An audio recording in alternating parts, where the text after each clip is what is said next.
Hi friends, today I'm going to introduce my robots to you all. So a lot of people are asking, sir, which robot you use, what is the success rate of knee replacement surgery with robo, without robo. That is why we have got two robots in our hospital.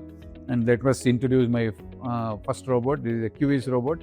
This is a very sturdy machine. This is an imported machine from robo from South Korea.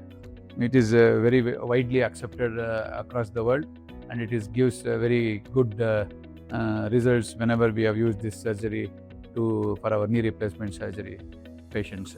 And this is a MISSO robot. This is a Make in India product. Nowadays, everybody are talking about Make in India, and then this is a standalone machine where our engineers from India have developed a indigenous machine, which is very good machine. Though it looks very small and cute, it operates at almost the similar speed of CUVIS machine. So this is another machine we have. Both these robots are here to give the best possible results to each and every patient who undergoes knee replacement and hip replacement in our hospital.